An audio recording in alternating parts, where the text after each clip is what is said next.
Afternoon, everybody. A few things at the top here, and then we'll get right at it. I want to give you an update on the efforts by our Bureau of Consular Affairs on the visa hardware issue. I can report now that about 119, actually not about, 119 posts, which represents more than 3/4 of our posts of our non-immigrant visa demand worldwide are now online and issuing visas. Posts overseas issued more than 85,000 visas on the 24th.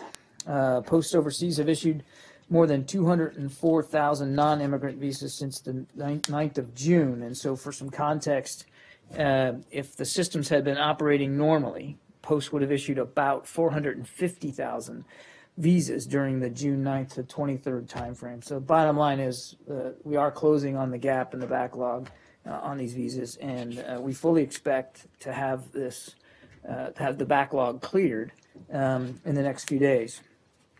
So we'll continue to bring additional posts online until connectivity with all the posts is restored.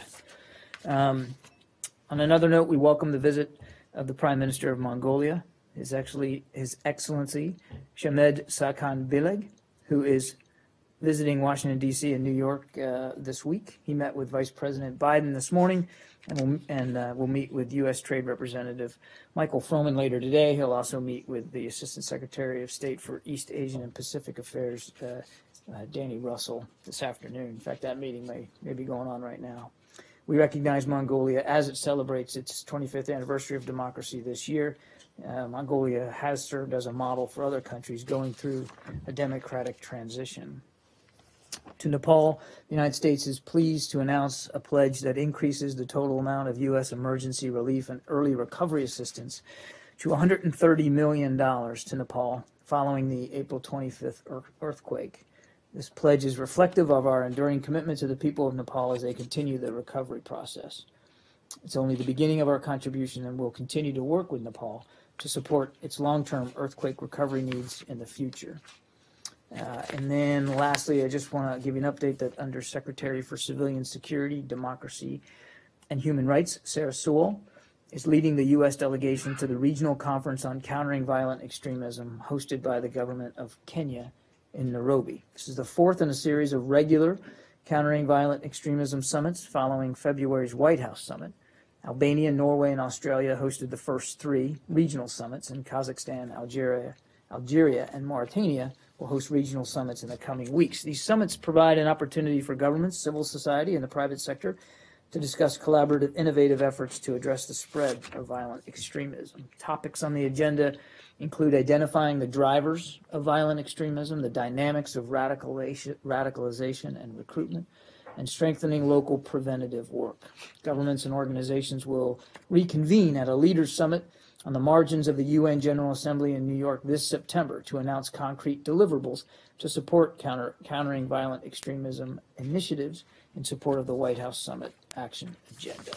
With that, Matt. I was late, and so I'll forego the first question. So Okay. I do have a question to ask, but later. Michael. There seems to be a confused and concerning situation in Burundi, and I'm wondering if you could clarify it, and if you can't get us an answer by the end of the day. There have been reports that hundreds of students were chased by police. They're outside the U.S. Embassy. They sought protection either in the embassy compound or in the parking lot outside the embassy, and more recently that they may have been forced to leave the embassy and may be back in the clutches of the police. If you could explain what the current situation is in and around the American embassy there, and were any of these students denied protection or forced to leave the embassy compound? Let me walk you through this. First of all, our embassy remains open and secure, and everybody in it is accounted for and safe. What happened here was that in a construction zone adjacent to our embassy compound, there were groups of youth who were gathering there for peaceful protest against their own government. When the police attempted to confront the protesters. Some of them moved to the visitors' parking lot outside our compound, moved peaceably. There was no force used, no shots were fired, no tear gas was used. There was minor injuries in the movement. I think 3 or 4 people suffered minor injuries, but not as a result of police brutality of any kind. They simply, as they dispersed from the construction zone site, some of them, not all, migrated over to our visitors' parking lot. As I understand it, as we speak, some of them may still remain there, although they were starting to move out as well, many on their own. But there was no violent action against the embassy. This wasn't directed at the United States. There was never any penetration of the actual embassy compound, and none of our State Department employees were under any physical threat whatsoever. There's also been no effort to forcibly make them, move from the visitors' parking lot.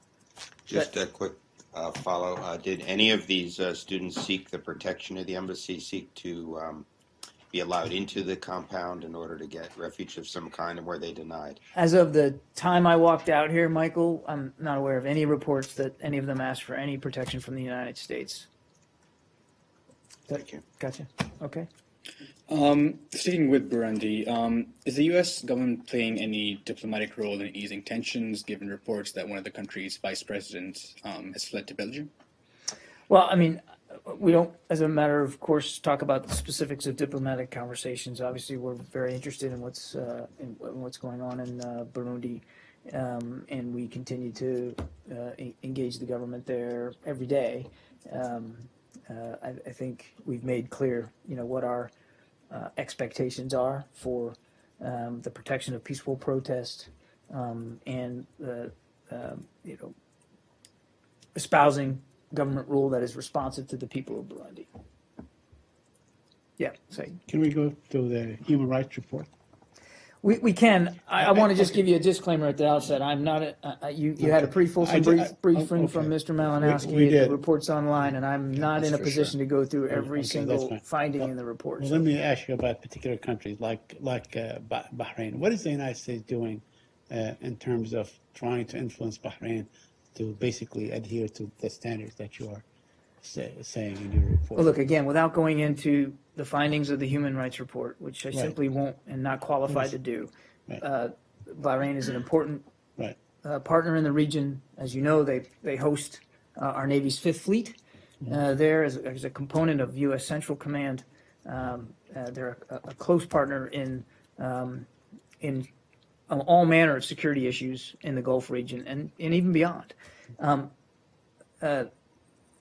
It's safe to say that we've certainly made plain in the past our concerns with respect to some of the way Bahrain has reacted to minority groups and protest activity inside the country. But again, this is not uncommon elsewhere.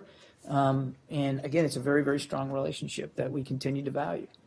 And my question really is political. It is within your realm because the United States carries a great deal of weight with countries like Bahrain and Egypt and others. Yet we have not seen any improvement since the end of the period that ended last December until today. I mean, could you share with us some of perhaps the improvement that Bahrain may have done between the end of the report last year and now? Again, Saeed, I'm going to have to deflect that question to those that are monitoring the human rights issue in Bahrain a lot more closely than me. Again, we a very important relationship, very important partner, and we continue to engage with them every day. Justin. You on Iraq, specifically about this F-16, Iraqi F-16 that crashed in Arizona.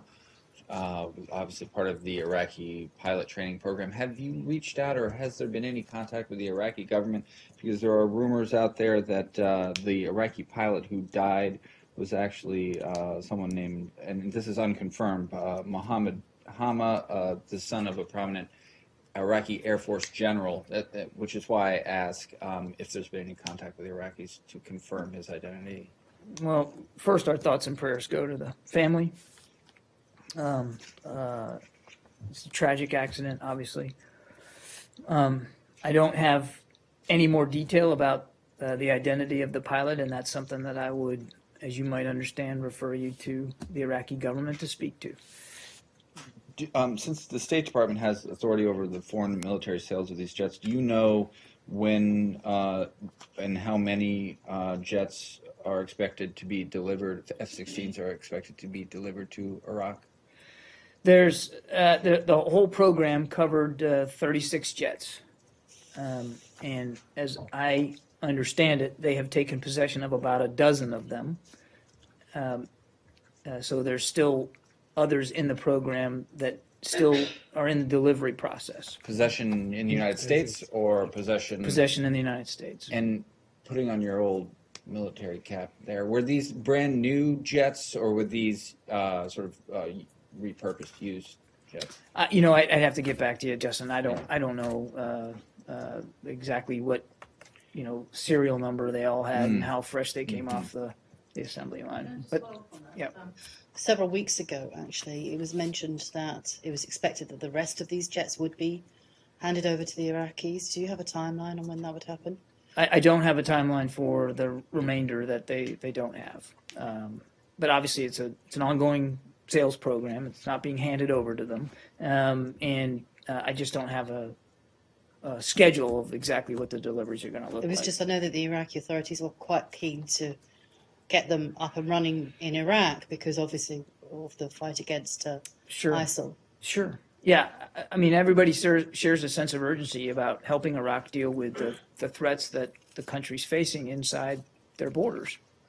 These jets are a component of that ability for them to fight ISIL, but I just don't have any more detail on the schedule of deliveries. John, these airplanes were supposed to be delivered some time back. What is the cause of the delay? Is it inability? Is it lacking training program? What is causing the delay in delivering these airplanes to Iraq? Well, your question connotes that there is a delay. I mean, it's a 36 aircraft buy, and typically on a purchase that size, they're not all delivered all at once.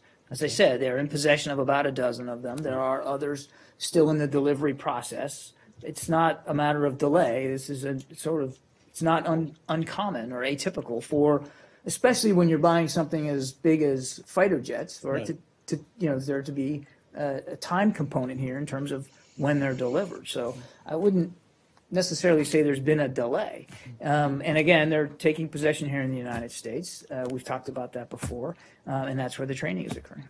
To your knowledge, do the Iraqis are the Iraqis able to get some Russian fighter jets like Sukhois or old Sukhois or anything like this? Are they using now in their Air Force Russian-made fighter jets? I am not an expert on the Iraqi order of battle and their Air Force. You're asking, can they? Of course they can. It's a sovereign country. They can buy. But I don't know what. I mean, that's a great question for the Iraqis to speak to, the components of and the elements of their Air Force. They expressed, obviously, a significant interest in the F-16, which is a very capable aircraft, obviously. And so we're working with them on the delivery of those aircraft and training their pilots on how to fly them. That's our focus, and the Iraqis can speak to the other things that they're buying for their own national defense. Sure. So you said they're in possession, the Iraqis are in possession of those jets are in the United States, not in Iraq, right? That's right. So is there any concern that if you send them back to Iraq, there might be like security concerns for those jets? One of the reasons why they're being manned and trained on here in the United States is because of initially there were security concerns about the location that they were going to be delivered to. The situation in Iraq remains very fluid, and whatever decisions are made about the physical location and deployment of the jets in Iraq is going to be for the Iraqi government to make. Obviously, we'll consult with them as best we can. But our role here is to deliver on the purchase and to train the pilots, and that's what. And again, I don't want to speak for the military. That the training program is a Defense Department program, but that's our responsibility. We're certainly going to consult and continue to consult with the Iraqi government in terms of the eventual redeployment of those or deployment of those aircraft in Iraq. But ultimately, that's a decision that Prime Minister Abadi and his government needs to make. Yeah. Iran. There was a letter put out by the Washington Institute for Near East Policy, signed by quite a few former administration officials, several of whom worked in this building and quite recently even, saying that they know much about the emerging agreement and that they don't think it will establish what it will do, what it is set out to do, essentially. What was the Secretary's response to that? I think the Secretary's reaction was when he looked at the letter that he didn't find that there was a whole lot of daylight between our position in the nuclear talks and what's laid out in this letter. In fact, many of the positions, if you go and look at it, you'll see that many of them are very much aligned with the same sorts of things that we've been talking about in the context of these negotiations. And as we've said before, in any final deal, we're going to be holding ourselves and Iran to the understandings that we reached in Lausanne, which is at least as high a standard as what is proposed in this letter. Our focus, though, and again, I'll say two other things. I'll just say, and I mentioned this the other day. There are other voices. We talked about the legislative preliminary legislative steps that were taken in Iran, and as I said at the time, there's going to be other voices in this process. There has been, there will continue to be, and so same here in the United States. And there's no reason to fear other voices in the process itself. But what I would say to you is our focus is on what's going on in the negotiating room right now as we speak here today, and that's where our focus is going to stay. Okay, but if you say that there's not a lot of daylight between this letter and positions in the negotiations, then is the point, so you don't accept the point that this will not reach, this will not prevent Iran from reaching a nuclear agreement, then you reject that flat out, the point that they're making? We've long said, I didn't say we agreed with everything in the letter. I'm just saying if you look at the point by point that they make in there, there's not a lot of daylight. I mean, the letter writers cite the same sorts of things that we're looking for, verification and that kind of thing, and access. But first of all, there's no deal yet, right? So let's not get ahead of ourselves. But if there's going to be a deal, we've been very clear that it has to meet all the agreements that were laid out in Lausanne, and it has to meet our own national security needs, and it has to be able to prevent diplomatically, peacefully, Iran from acquiring a nuclear weapon.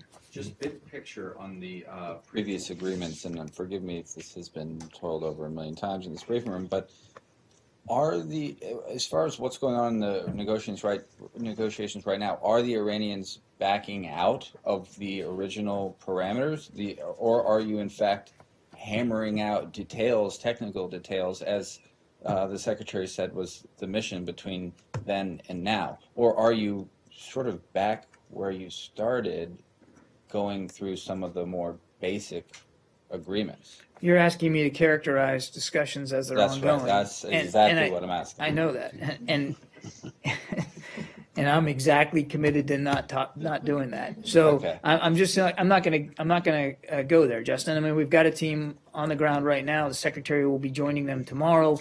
This is a very important time in the negotiations, and the last thing that we want to do is to characterize what's going on in that room right now. Does that mean that in response to this letter, you're saying that the administration shares the concerns and the points that were made by the letter writers, and that you will not accept anything that does not address those points? Is that correct?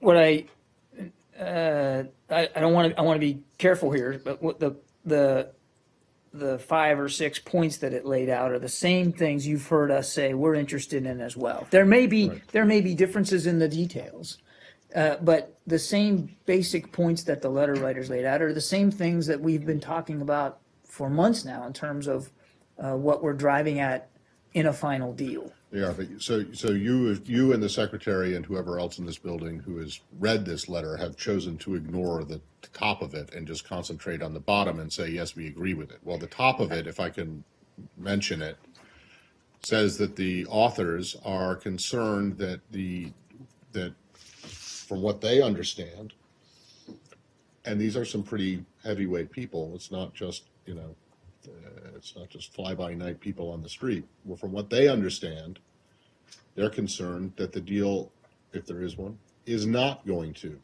address the points that they make lower down.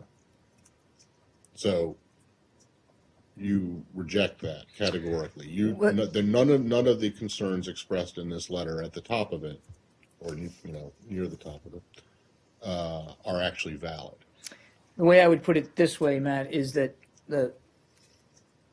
what we're striving for and continue to pursue and seek is a deal that does address all those concerns, which are the same concerns that we've been talking about. That's what we're driving toward. We're not there yet. And you heard the secretary himself say he's hopeful, but he's careful on the optimism part. We're not there yet. But the deal we're driving toward would address all those concerns. And they are the same concerns that we have said repeatedly are on our minds as well.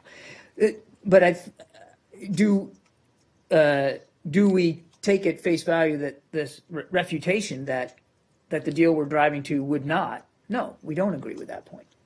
We believe that if we get the right deal, and there isn't one yet, if we do, it will address those concerns. Right. But you can't, I don't think you can categorically say that each and every one of the concerns that they laid out, or each and every one of the issues that they laid out in their entirety, will be addressed as part of a successful agreement, right? Well, I'm not going to give chapter and verse to the deal yet, which doesn't exist. I can just say that the concerns, the types of concerns that were outlined in the letter are very much on our minds as well.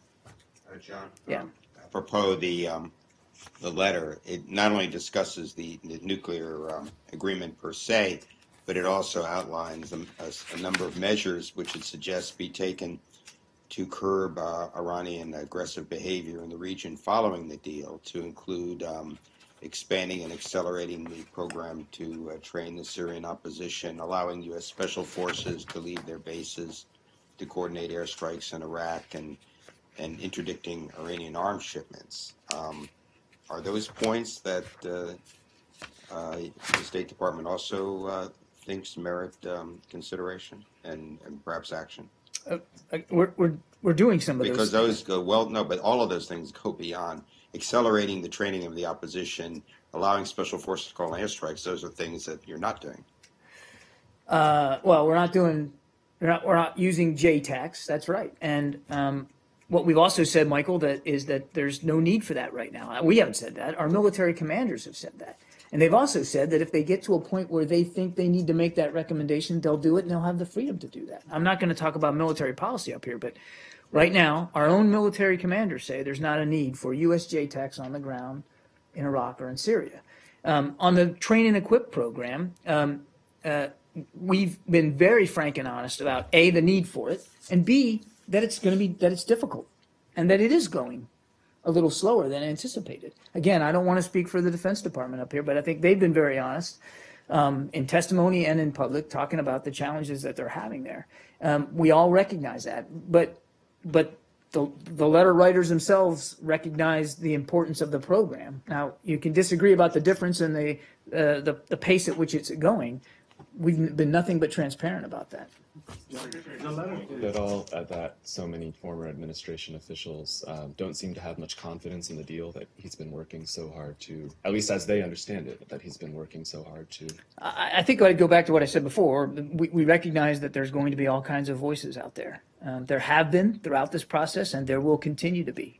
If we get a deal, and he comes home from Vienna with one, there will continue to be lots of voices, pro and con. He understands that. He's not focused on that. Even if he's not focused on, he recognizes and understands and respects the right of many people to have and express an opinion on the negotiations. His focus is on what's going on inside that room, and that's why he's leaving for Vienna tomorrow. John, Yeah. the letter also coincides with other efforts, concerted efforts, such as, full-page ads in the Washington Post, other efforts on Capitol Hill, to cast really a shadow on the veracity of how good this deal is. Do you expect that all this effort together can in any way pose a hurdle along the way of signing a deal with Iran? You mean the efforts Right. The by effort, groups to say that this deal is not such a good deal, basically. welcome to America. I mean, this is democracy, and people have a right to free speech, and they have a right to, to voice concerns about any number of matters, particularly on foreign policy. That's one of the great things about this country, and I think the secretary respects that. And again, his focus is less on the chatter that's out there, and I don't mean that in a pejorative sense, but less on that and much more on what's going on inside the room. Now, why don't we see if we get a deal? And then if we get a deal, there'll be time and space for a whole other discussion and debate about the merits of it, but we're not there yet. And in line with the same logic, today, the Israeli Prime Minister Benjamin Netanyahu said that there's still time for a good deal, suggesting that this is not a good deal. Do you agree with his assessment? There's no deal right now, No deal. right? So I'm not going to characterize where we are in the negotiation process. I think Secretary Kerry made that very clear yesterday, that while others may, debate and discuss this in real time publicly, he's not going to do that. I'm certainly not going to do that. But to your phrase, good deal, we've always said that no deal's better than a bad deal. We're trying to get the right deal for our national security interests and the interests of security in the region. And that's what the focus is on.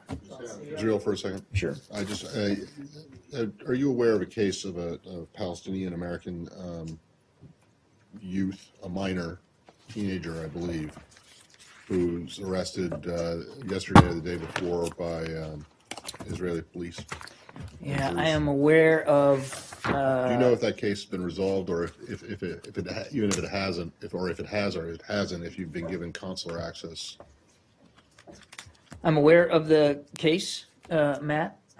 As in every other one, we are offering appropriate consular assistance. I don't have an update for you on terms of what assistance has yet been rendered, and I'm really not at liberty to go into more Is it your detail about understanding that he is still in custody? I don't have an update on the individual. Sorry, can someone check and also find out if this case has been raised with Israeli officials? We'll see what I can do. Yeah. Thanks. Thanks, John. Just one question on Syria. Let me go to him, and then we'll come to you. Is that okay? Go. So there were reports today that ISIS fighters had infiltrated into Kobani, and the Kurdish forces claimed that some of them had come from Turkey, actually. Have you seen those reports, and what do you have to tell us about I think the situation in Kobani? I think the Turkish Foreign Ministry has spoken to this and denied flatly that there was any passage or assistance. Obviously, to as Turkey. they do all the time. They deny it, obviously. Look, I mean, I'm going to point you to what the Turkish Foreign Ministry said themselves, very publicly denying that there was any such movement. Yeah. We went to Iran and letter writers. So there were the point-to-point concerns, and in which the writers have lamented the weakness of what is out there before the negotiation, before the secretary goes into the negotiations. So do you admit that there are weaknesses so far in the points that they made, in what is out there to be negotiated, what's remaining to be negotiated, and also, are you aware of any previous occasions where former top advisors have staged such an open revolt? Okay.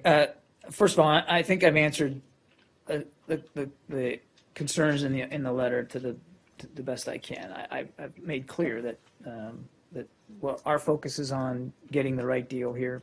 That many of the concerns stipulated in the letter are concerns we've already for months and months been talking about as part of important elements of a final deal. So I think I've dealt with that. And as for your question about revolt, again, this is the United States of America, and people are allowed, encouraged, and should express their opinions. Certainly, the State Department takes no umbrage at these officials or anybody else making a public case for their concerns.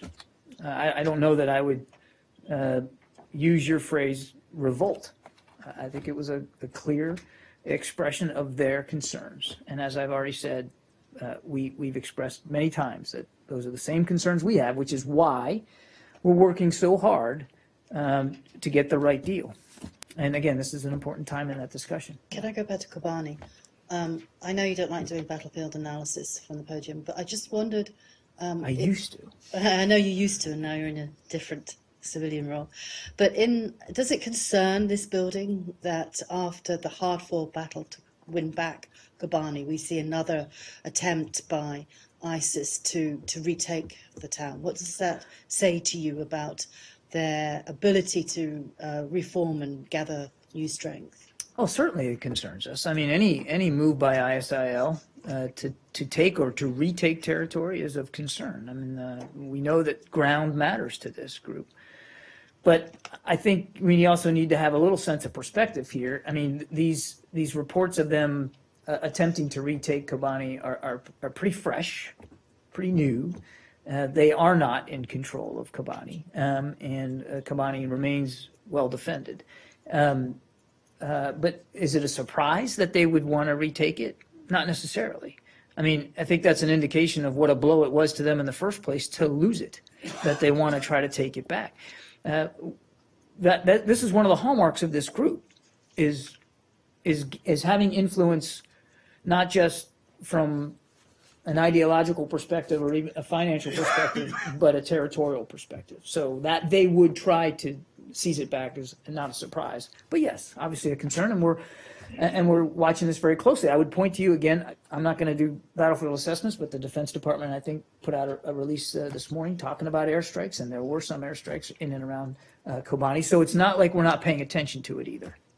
Yeah. Just one more question on that. The Iraqi Kurdish leader Barzani has called on the international community to provide more help for Kobani, because as you know, also, like you've said it before, that the U.S. help for the Kurdish rebels in Kobani are confined within the airstrikes.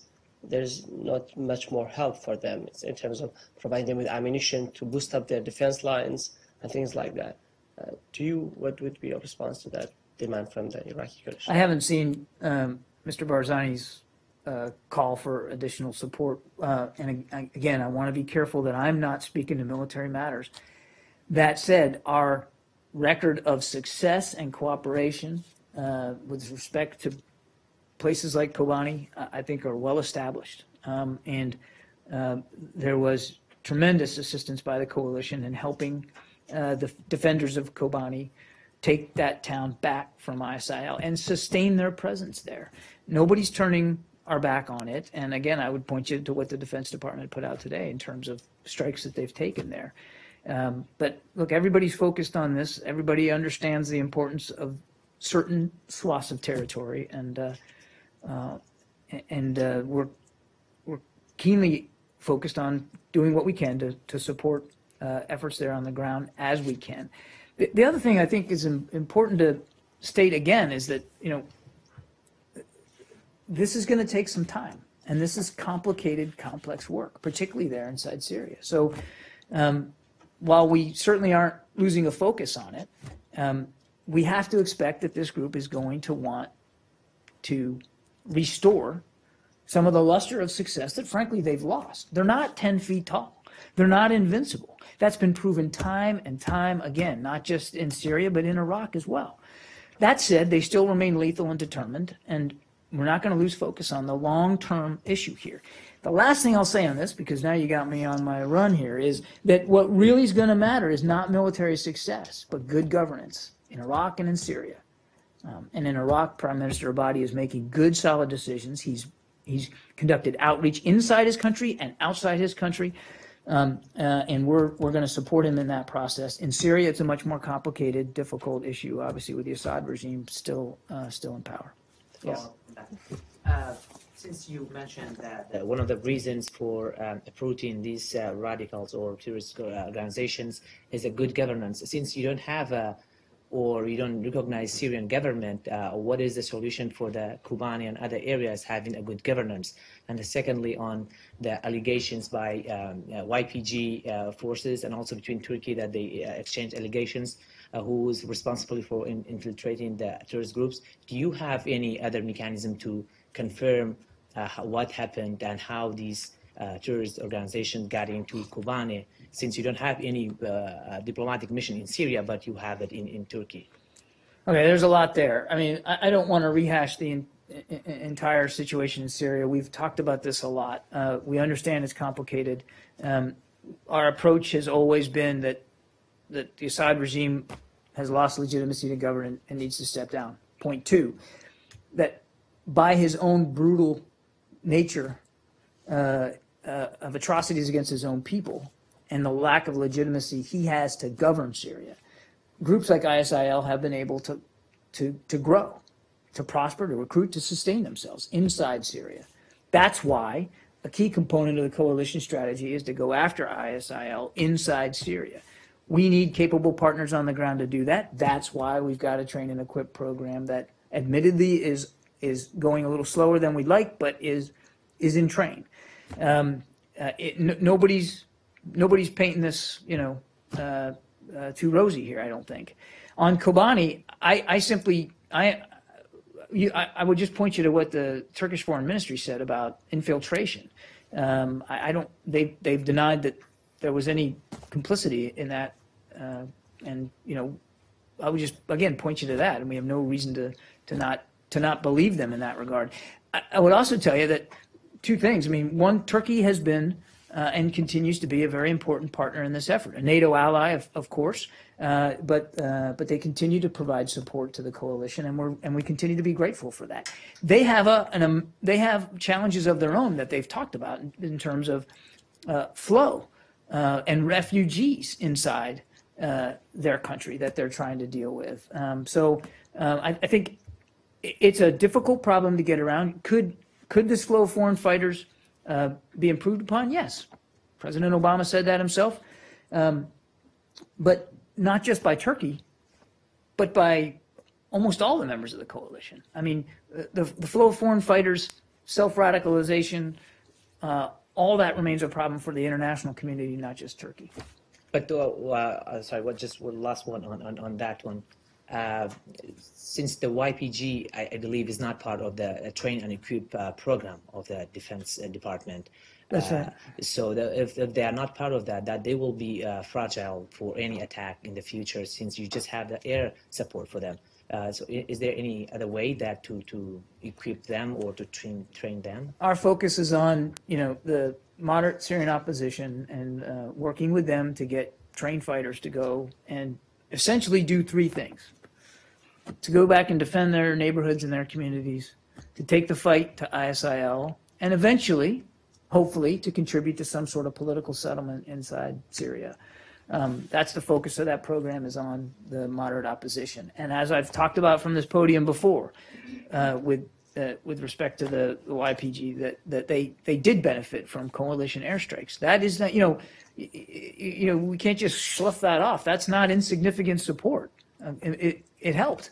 It absolutely helped in terms of Tel Abyad and their success in being able to take back Tel Abyad, which was, again, not an insignificant accomplishment, but certainly made possible to a fairly well by coalition airstrikes. Has there been any discussion with the Turks about including the YPG in the equip and trade program?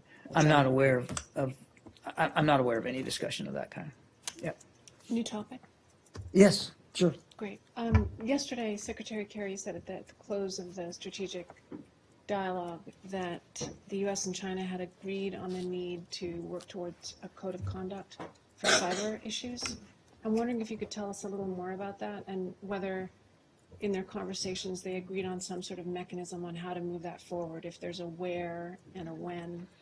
And last little bit, given that the Chinese have suspended the working group on cyber issues, what structure will this negotiation take place within?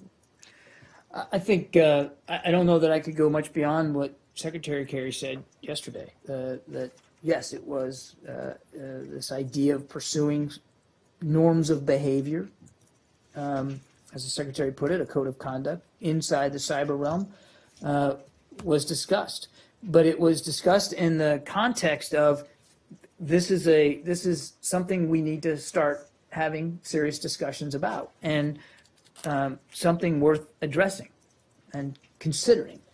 And I don't think it got much beyond that. Okay, You did thanks. say that work will hopefully begin in earnest very, very quickly, which kind of did suggest that there was some kind of He said something in the works. He said hopefully it will begin in earnest quickly. That's right. So that there shouldn't be anything concrete that we deduced from that. That's in the Again, works. I think the Secretary characterized it exactly right, that it is something that we agreed needs to be addressed, and hopefully it can be addressed soon. I don't have anything more in terms of specifics. Also, in one of the discussions on the oceans yesterday, the Secretary mentioned that hopefully the United States and China can start working on setting up a marine protection area in the Ross Sea in Antarctica. This is something the United States